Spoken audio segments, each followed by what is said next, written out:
राज्यातील लाखो शेतकऱ्यांना मोठा दिलासा। मुख्यमंत्री बळीराजा मोफत वीज योजना सुरूच राहणार। मार्च 2029 पर्यंत योजना सुरू ठेवण्याचे संकेत।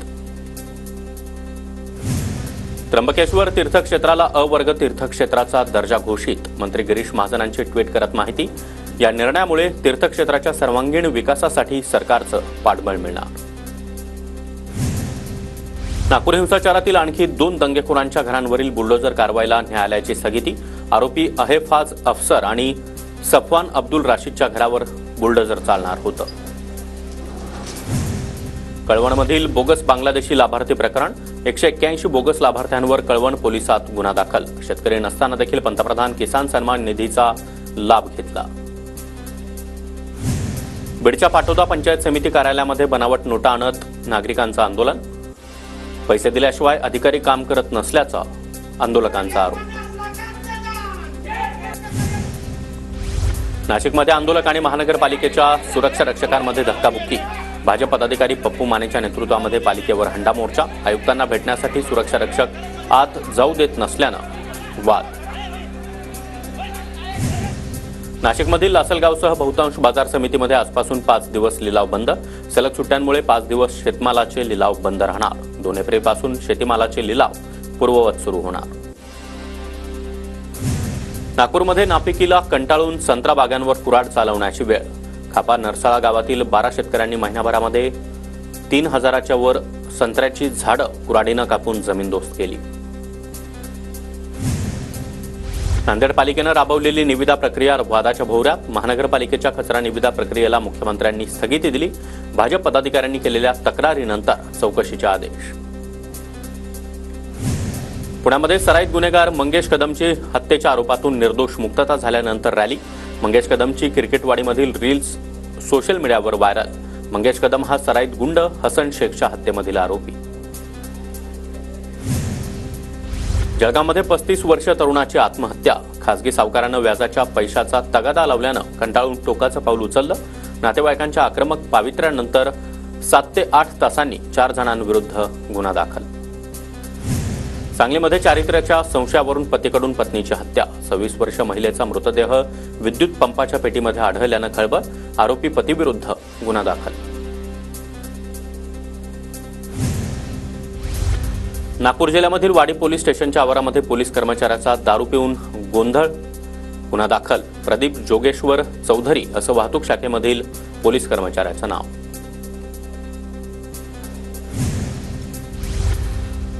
पालघरच्या केळवेमधील सराफ दुकानदाराला बंदुकीचा धाक दाखवत लुटण्याचा प्रयत्न। सीसीटीव्हीमध्ये घटना कैद। पोलिसांकडून आरोपींचा शोध सुरू। सांगली महापालिकेच्या सफाई कर्मचाऱ्यांच्या विविध मागण्या तातडीनं सोडवा, अन्यथा तीव्र आंदोलन करू। डॉक्टर महेश कुमार कांबळे यांचा इशारा। नाशिकच्या चांदवड तालुक्यातील वडनेर भैरव परिसरामध्ये 5 द्राक्ष उत्पादकांची लाखोंची फसवणूक। 2 जणांविरोधात गुन्हा दाखल। सोलापुरातील आदिशक्ती मुत्यालम्मा देवीच्या मंदिरामध्ये चोरी करणारा गजाआड। वासुदेव बंदगी असं संशयित चोरट्याचं नाव। सोन्याच्या दागिन्यांसह मोटारसायकल देखील जप्त। जेल रोड पोलिसांची कारवाई। लातूरच्या निटूरमध्ये जलजीवन मिशनच्या विरोधामध्ये गावकऱ्यांचं पाण्याच्या टाकीवर चढत आंदोलन। गावाला सुरळीत पाणीपुरवठा होत नसल्यानं गावकरी त्रस्त। पाणीपुरवठा योजना पूर्ण करण्याची मागणी। नांदेडच्या वाडी पुयडमध्ये 4 एप्रिल रोजी भव्य कुस्तीचा महासंग्राम रंगणार। 11,11,000 रुपयांची बक्षिसांची वाटप होणार। कुस्तीच्या दंगलीची जय्यत तयारी। परभणीच्या सेलू तालुक्यामधील नागनाथ मंदिरामध्ये सूर्यकिरणोत्सवाचा अद्भुत सोहळा। मंदिर गाभाऱ्यातील शिवमूर्तीवर सूर्यकिरण पाहण्यासाठी मोठी गर्दी। कार्ला इथल्या एकविरा देवीच्या चैत्र उत्सवानिमित्त कार्लागड परिसरामध्ये प्रतिबंधात्मक आदेश लागू। 30 मार्चच्या मध्यरात्री 12 वाजल्यापासून ते 6 एप्रिलच्या रात्री 12 पर्यंत हे आदेश लागू असतील। बुलढाणा जिल्ह्यामध्ये थकबाकी वसुलीसाठी महावितरण ॲक्शन मोडवर। 4000पेक्षा अधिक ग्राहकांचा वीज पुरवठा खंडित। बुलढाणा जिल्हा परिषदेचा 2025-26चा 36 कोटींचा अर्थसंकल्प सादर। बांधकाम विभागासाठी 6.95 कोटी तर शिक्षणासाठी 4.99 कोटींची तरतूद।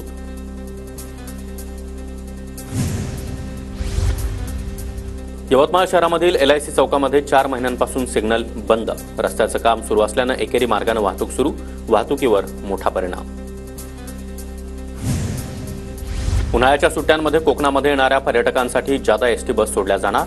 250हून अधिक एसटी बस सोडल्या जाणार. 15 एप्रिल ते 15 जून पर्यंत जादा एसटी बसचं नियोजन. पुण्यातील वाढत्या तापमानाचा शाळांना फटका. विद्यार्थी हजेरी संख्या 18 ते 25% घटली. उन्हाचा चटका वाढल्यानं विद्यार्थ्यांचा शाळेत जाण्यास नकार. ATM मधून पैसे काढणं आता महागणार. 1 मे पासून इंटरचेंज शुल्कामध्ये वाढ होणार. रिझर्व्ह बँकेकडून अधिसूचना जारी. ATM मधून पैसे काढण्यासाठी प्रत्येक व्यवहारावर 19 रुपये शुल्क भरावं लागणार. पुण्यातील शगुन चौकामध्ये अवजड वाहन उलट्या बाजूने आल्याचा प्रकार. भर रस्त्यामध्ये वाहतूक कोंडी. वाहनामधून पुणे मेट्रोचं सामान घेऊन आल्याची माहिती. तुळजापुरातील ड्रग्ज प्रकरणामध्ये माजी नगराध्यक्ष चंद्रकांत कणे यांची गाडी पोलिसांकडून ताब्यात. तुळजापूर ड्रग्ज प्रकरणामध्ये आतापर्यंत 35 आरोपी. आरोपींची संख्या वाढण्याची शक्यता. कल्याणमध्ये रिक्षा चालकांकडून आंदोलनाचा इशारा. शहीद भगतसिंग पथावरील रस्ता दुरुस्तीची मागणी. पेवर ब्लॉक आणि रस्त्याच्या उंचीतील फरकांमुळे वाहन चालकांना नाहक त्रास. रत्नागिरीतील वरवडे किनाऱ्यावर कस्टम विभागानं LED मासेमारी नौका पकडली. 20 लाखांचा मुद्देमाल जप्त.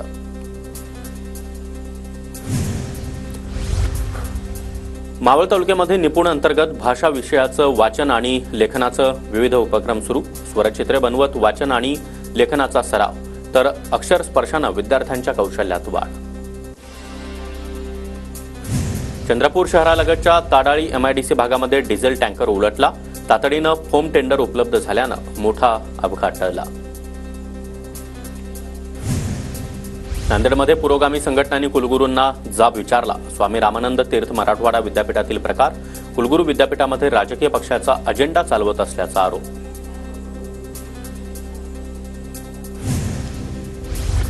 बुलढाण्यामध्ये दंगलग्रस्त सदृश्य परिस्थिती हाताळण्यासाठी पोलिसांचं मॉक ड्रिल. शहराच्या जयस्तंभ चौकातील मॉक ड्रिलनं अनेकांचं लक्ष वेधलं.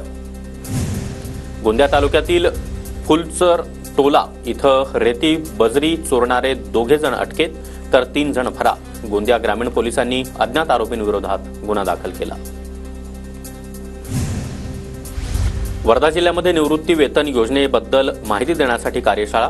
राज्य सरकारी कर्मचारी मध्यवर्ती संघटनेमार्फत कार्यशाळेचं आयोजन. भंडारा जिल्हा दरम्यान अल्पसंख्याक विकास आर्थिक महामंडळाचे अध्यक्ष ललित गांधी आणि आमदार राजू कारेमोरे यांची भेट. विविध विषयांवर दोघांमध्ये चर्चा. अमरावती शिक्षक बँक अध्यक्ष आणि संचालक मंडळावर तातडीनं कारवाई करण्याची मागणी. यासाठी बँक विकास आघाडीचं बेमुदत उपोषण. नोकर भरतीमध्ये गैरप्रकार केल्याचा आरोप. धान उत्पादकांसाठी घोषणा केलेल्या बोनसचे 4 महिन्यानंतर आदेश निघाले.